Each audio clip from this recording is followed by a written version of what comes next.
1, 2, 3, 4, 5, 6.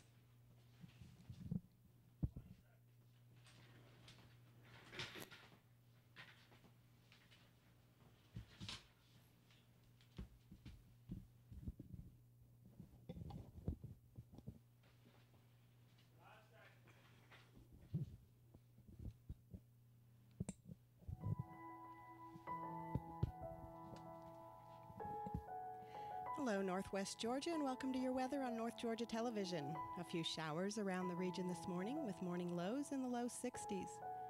Expect mostly cloudy skies today and scattered thunderstorms possible with highs in the upper 70s and north-northeast winds at 5 to 10 miles per hour.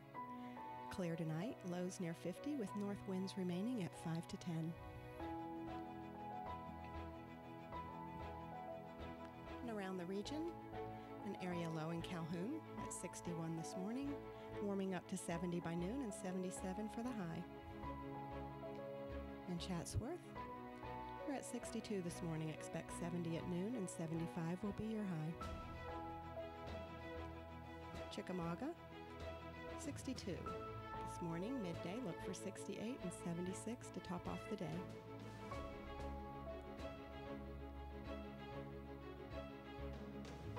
Cohutta, you're at 61 this morning, 68 expected at midday, and 74 for your high. Dalton at 61 this morning, 71 expected at midday, and then 72 for the high. And 63 in Fairmount, early this morning, expect a noontime temp of 70, and then on up to 74. Fort Oglethorpe at 62 this morning, looking at 69 at noon, and then you'll have a high of 76 this afternoon. 62 in Lafayette, 68 expected at midday, and then a high of 75. And 63 in Ringgold, expect 68 for noontime, and then 75 for your afternoon high. Our 7-day forecast. Mainly sunny tomorrow, highs near 80, winds north-northeast at 5 to 10. Partly cloudy Wednesday night and temps in the mid to upper 50s. Mostly cloudy Thursday, highs near 80 again and south-southeast winds up to 10 to 20. Occasional showers late with temps in the near 60 and winds south at 10 to 15. On Friday, rain early with possible thunder, highs in the mid-70s, lows Friday night near 50, southwest winds at 10 to 15, winds light and variable overnight, and then temps in the mid-50s. Overcast Saturday with a slight chance of rain, highs near 70, showers likely overnight, lows in the upper 50s. And Sunday, rain showers expected again with scattered thunderstorms possible, temperatures in the mid-70s and overnight near 50. And on Monday, it looks like we're in for some sunshine, highs in the lower 70s, lows in the mid-40s. And next Tuesday, mostly cloudy, temps near 74, overnight down in the mid-50s. That's your weather, whatever the weather. We hope you have a blessed and beautiful day.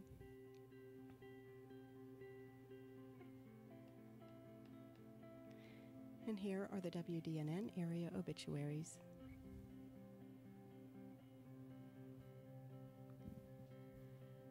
Janice Reed, age 78. Janice Reed of Tunnel Hill passed away Friday, April 5th at Hamilton Medical. The funeral service to honor her life will be held Tuesday, April 9th at 1 p.m. at the Rocky Face Chapel of Julian Peoples Funeral Home, with Reverend Jay Tenney and Reverend Jim Brinkley officiating. The family will receive friends at the funeral home today from 11:30 until 1 p.m. And in lieu of flowers, the family asks for donations be made to your favorite charity in Janice's honor. Mrs. Ophelia Mathis Byers, age 80. Ophelia Byers of Dalton departed this life Friday, April 5th. Services to celebrate her life will be held Tuesday, April 9th at 2 p.m. at Ponders Melrose Chapel, with Reverend Chester Edward and her grandson Chris Byers officiating.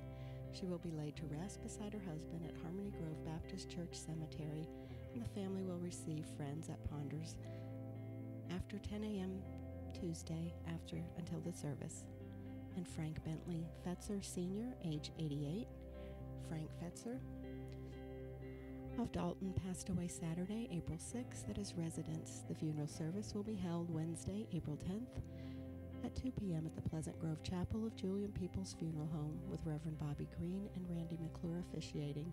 The family will receive friends at the funeral home Tuesday, April 9th from 5 p.m. until 9 p.m., and burial will be in West Hill Cemetery. Helen Louise Jordan, age 73. Helen Jordan of Calhoun died at her home on Friday, April 5th. The funeral services will be conducted on Tuesday, April 9th at 2 p.m. from the Chapel of Max Brannon and Son Funeral Home. Pastor Frank Bramlett will officiate, and burial will follow at Haven of Rest Memorial Park.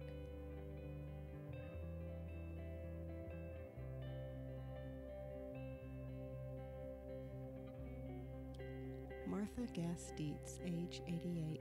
Martha Dietz of Ringgold went home to be with the Lord Friday, April 5th. A private graveside service will be held at Chattanooga National Cemetery.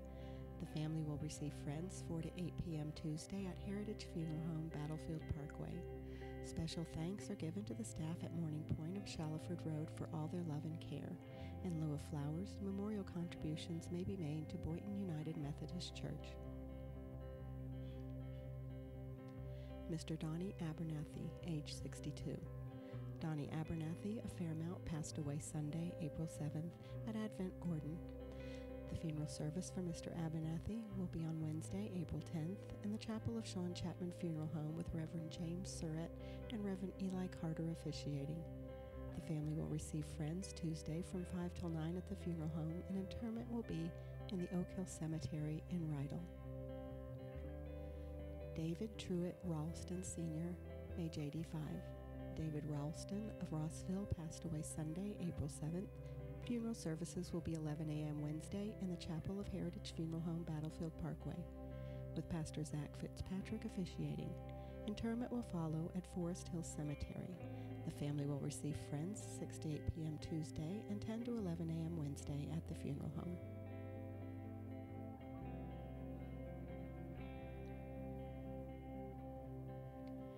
Deward Monroe Lambert, age 81. Mud Lambert of Rossville passed away Saturday, April 6th. Funeral services will be held at 2 p.m. Thursday, April 11th in the Wilson & Son Fort Oglethorpe Chapel, with Pastor Brad Griswold officiating. Burial will follow in the Tennessee-Georgia Memorial Park. The family will receive friends 4 to 8 p.m. on Wednesday and prior to the service on Thursday at the funeral home.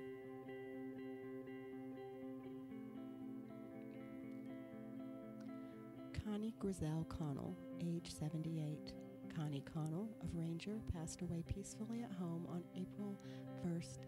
A celebration of life, love, and laughter will be held at Calhoun First Presbyterian Church on Saturday, April 13th at 12 p.m. In lieu of flowers, expressions of love could be donated to the Voluntary Action Center of Calhoun, the Gordon County Animal Shelter. Arrangements are under the care and direction of Max Brannon and Son Funeral Home of Calhoun. Mrs. Marguerite T. King, age 96. Marguerite King of Chatsworth departed this life Saturday, April 6th. Services to celebrate her life will be held Saturday, April 13th at 1 a.m. and 11 a.m. at the Ponders Melrose Chapel, with Reverend Travis Martin and Randy Postel officiating. She will be laid to rest beside her husband at the Dawnville Cemetery. The family will receive friends at Ponders Melrose Chapel before the service. That's our obituaries. Stay tuned for our local news.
Welcome to North Georgia Television News. We are your news covering Catoosa, Gordon, Murray, Walker, and Whitfield counties. I'm Connie Hall Scott. In the news today, a few more bills from the 2019 legislative session on Governor Kemp's desk. Graves questions FBI Director Rye on cyber threats and highlights need for enhanced private sector defense against hackers and cyber criminals. Bridge repair update and entertainment district ordinance in Ringgold gets shut down. Also coming up, Northwest Georgia's Humane Society's Pet of the Week, Work Zone Awareness, Celebrate Recovery Calhoun, a look at Georgia gas prices, and upcoming events around the region. A few more bills on Governor Kemp's desk after passing both chambers in the 2019 legislative session for his consideration are SB2, EMCs and broadband delivery would authorize electric membership cooperatives to provide broadband services. SB 66, 5G technology, streamlining wireless facilities and antennas act would allow local governments to maintain control and discretion over the most crucial stages of small cell wireless deployment. The framework for SB 66 is rooted in the principle of encouraging small cell wireless deployment through the co-location of new equipment on already existing infrastructure. Co-location is cost-effective for the providers, is the least invasive option in regards to the public right-of-way, and is less costly for cities and counties to regulate and maintain. And SB 95, municipal utility contracting which would extend from 10 years to 20 years, the length of contracts local governments may enter into for solar or wind utility projects. Bills aimed at leveling the playing field between local brick and mortar small businesses and online retailers failed to pass on the last day of the 2019 legislative session, HB 276, sales taxes. Marketplace facilitators and SB 128, marketplace facilitators, which would have helped Georgia's tax code keep pace with the online economy by requiring the collection of sales taxes on online platforms that facilitate retail sales, deliveries, and/or services for third parties. And in last week's Appropriations Subcommittee on Commerce, Justice and Science hearing with the Federal Bureau of Investigation Director, Christopher Rye, Republican Tom Graves brought up the importance of cyber defense and asked about current efforts in the private sector to protect against cyber criminals and hackers. Republican Graves asked Director Rye to highlight and explain ways the private sector is involved with the FBI when investigating and identifying cyber threats, citing that Rye acknowledges that the FBI has limited resources to focus primarily on the high-level intrusions and state-sponsored attacks. For the private sector that doesn't meet that threshold, what tools, what resources do they have to help stop and prevent attacks or address attacks? Director Rye admitted that Graves picked up on a very important point, and that there is a swath of cyber-enabled criminal activity that is affecting businesses that is essentially below the level of the most sophisticated that the feds typically take on, but above the level that currently is in the range of most states and local law enforcement. In the 115th Congress, Republican Graves introduced the bipartisan Active Cyber Defense Act, which makes changes to the Computer Fraud and Abuse Act to allow the use of limited defensive measures that exceed the boundaries of one's network to identify and stop attackers. Once a cyber criminal is identified, the victim can share that information with law enforcement or try to disrupt an ongoing attack. We look forward to hearing just what measures are available to those dealing with cyber criminal activity above the range of local and state authorities, yet under the threshold of the FBI. And an update. The bridge barricade that partially collapsed last Monday at the I-24 and I-75 interchange is now reopened and all lanes are open. The work was completed and lanes were restored early yesterday. Incredible work by all those crews to complete the 2-week projected project in just 6 days. In other news, a discussion about a potential open container entertainment district ordinance in Ringgold turned into an actual vote Monday night, March 25th, when the majority of City Council shot down the idea amid passionate opposition from residents. In late 2018, Councilman Kelly Baumar brought up the idea of such a district downtown as a way to help local businesses and even bring more restaurants and businesses to town. The open container or entertainment district would allow patrons to drink an alcoholic beverage at a restaurant's outside table or purchase a beverage and then carry it with them downtown as they shop or attend events. Several members of the community spoke out in opposition against the idea, many of whom said they feared it would impact young people and create more crime in town. Local pastor Clyde Painter said it would affect him and fellow pastors and churches. He said he would like for it to be not tabled, but to be taken off the agenda completely and never brought up again because it's a snake that's going to rise up and bite. Resident Tom Hollander concurred with Painter. He said that he likes to be in control of what he does at all times and that alcohol makes you do things you're not supposed to do. He claimed the open container ordinance would negatively impact those who live close to downtown. Hollander also claimed it would be very easy for someone of age to purchase an alcoholic beverage and then walk out of the establishment and hand it over to a minor. While several residents said that allowing such a district could influence young people and cause problems, it was also speculated that the ordinance would lead to more loitering, panhandling, or even prostitution downtown. And with that, we're going to go to break. We'll be back in just a moment.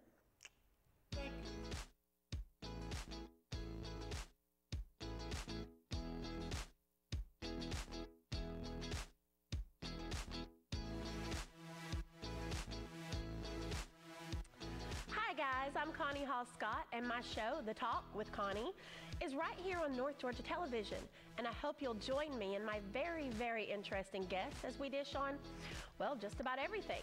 Meet local and regional entertainers, newsmakers, motivators, and all kinds of ordinary people doing extraordinary things. Enjoy man-on-the-street interviews, hot topic discussions, and even the occasional game or prank. It's all about community and getting to know each other. My goal is to entertain, educate, and stimulate, so join the talk for a new episode every week.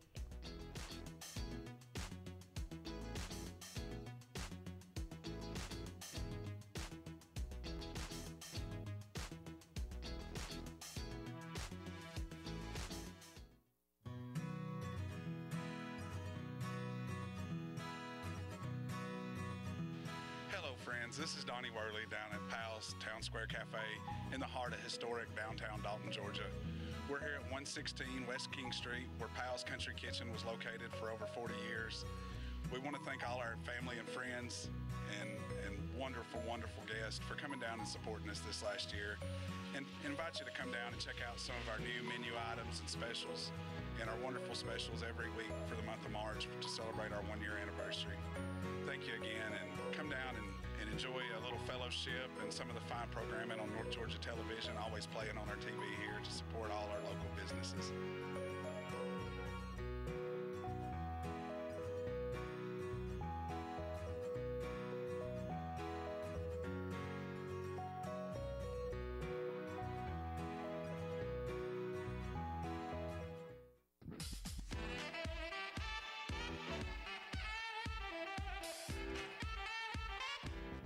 Hi, I'm Lori McDaniel, host of The Local Scene. We've all heard it a million times. There's nothing to do around here. Well, The Local Scene exists to prove that statement wrong. We promote events, festivals, fundraisers, and exciting news about what's going on in Northwest Georgia. If you're looking for something to do, tune in.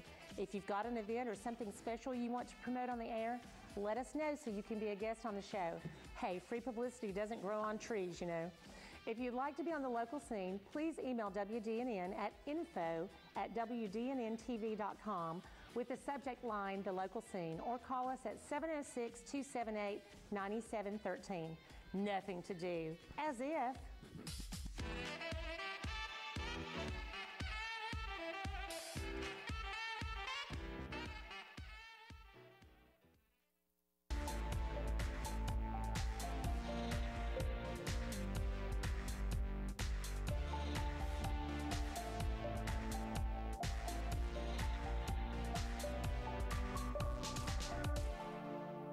Welcome back to your local news.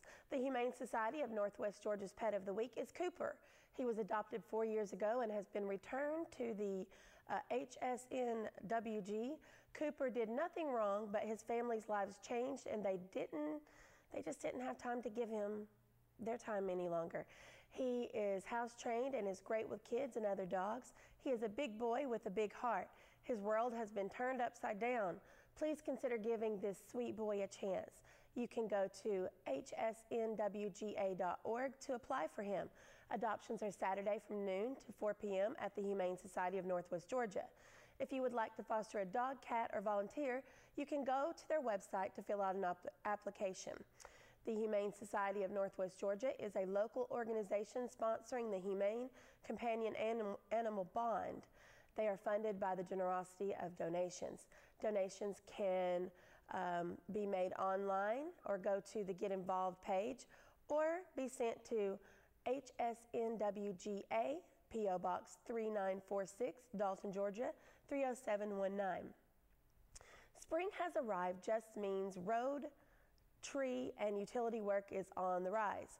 Georgia Power, in collaboration with the Georgia Department of Transportation, encourages motorists to drive alert during National Work Zone Awareness Week, which runs from April 8th through the 12th. The theme of this year's national campaign is Drive Like You Work Here.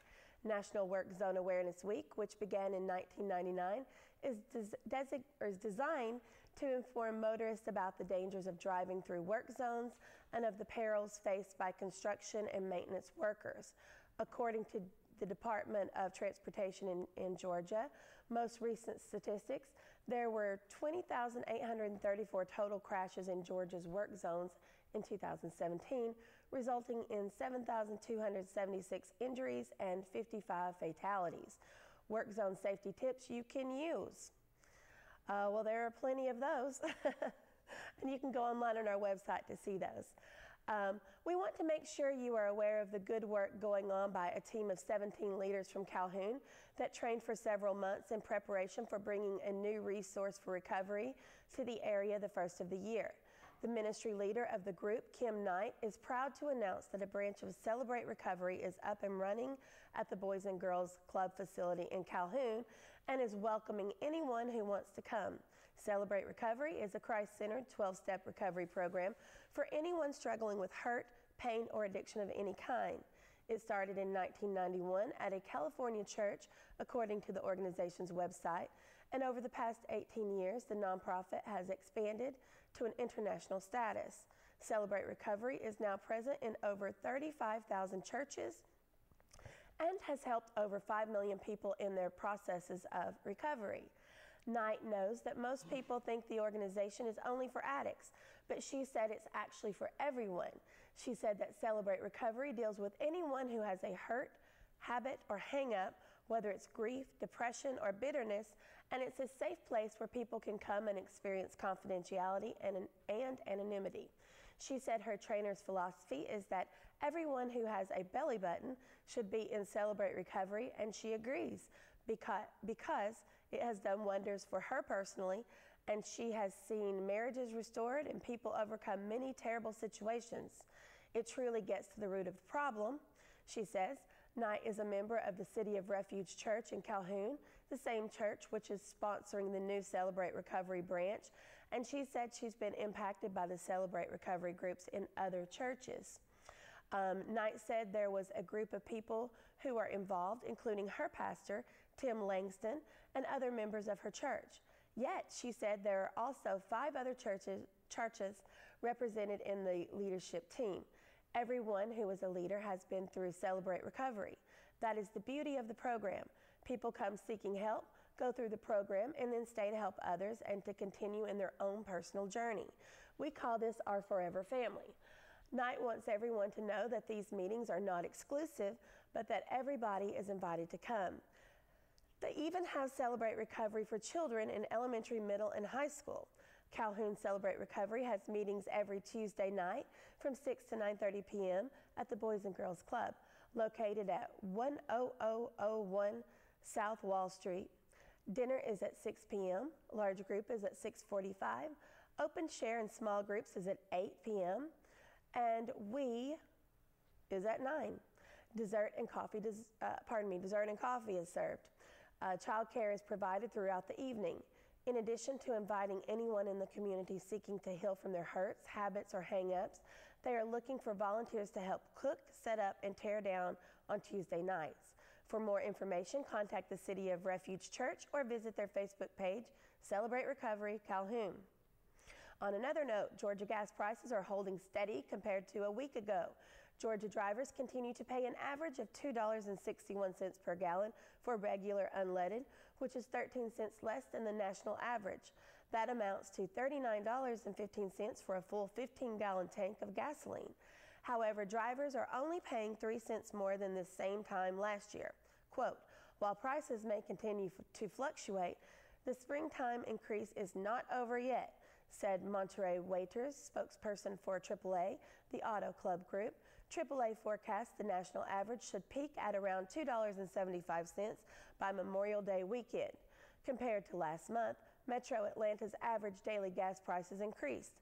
Metro Atlanta's current average is $2.65 per gallon, about 28 cents more than last month's average, and about 5 cents less than this same time last year.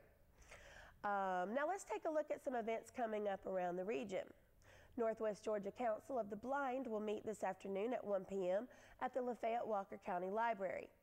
Also this afternoon at 1 p.m. at the Greater Dalton Chamber, the UGA Small Business Development Center is conducting a free workshop for those interested in starting or who have recently started a business. For more information, visit the Georgia Small Business Development Center website. And finally, tonight, the Wilson Road Neighborhood Group will hold its spring meeting at 6 p.m. at Mission Glen Baptist Church. And at the Whitfield Dalton Library, every Tuesday at 11 o'clock is Move and Groove for birth through pre-K, but all children are welcome. And 5 o'clock is story time for pre-K and elementary school learners. And on Wednesdays from 5:30 to 7, they have their Pokemon League open to all ages. Also coming up this week, the Alzheimer's Association is sponsoring a caregiver workshop as part of its Living with Dementia series. Classes for caregivers and people living with early stage dementia will be held April 9th and 16th from noon to 2 p.m. at the association's Dalton office. Classes for caregivers dealing with people living with middle or late stage dementia will be held April 23rd and 30th, as well as May 7th, 14th, and 21st. The event is free. Lunch is provided. To register, call 800-272-3900 or visit alz.org/Georgia. Dalton State College's Department of Communication and Theater will present a 4-performance run of the delightful Neil Simon comedy Barefoot in the Park beginning Thursday night, April 11th. The show is being directed by Professor Chad Daniel with a cast that includes Dalton State students Mackenzie Manning, Price Rogers, Katie Mae Sponberger, John Logan, Jacob Broom, and Clayton Lamb. That's going to be a lot of fun. Food Trucks and Friends returns to the Downtown Depot in Dalton on Friday, April 12th. Let's see, what else do we have? The Roadrunner Trail Run system at Dalton State College is expanding. The community is invited to participate in work days to help in the construction of the newest trail, the Ridge Trail. Upcoming work days are Saturday, April 13th and Saturday, April 27th. Each work day will go from 8 a.m. to noon. For more information about the Roadrunner Trail System or the work days, contact Lou Garth at Dalton State College. An evening with John Snyder in concert at the Historic Wink Theater in Dalton comes this Saturday, April the 13th at 7 p.m. with special guest Cody McCarver. VIP tickets for the show are available and include access to the meet and greet, photo, autograph opportunities, and a brief concert performance from Snyder. It's going to be a lot of fun. Hope to see you there, and thanks for watching your local news. I'm Connie Scott. We'll see you next time.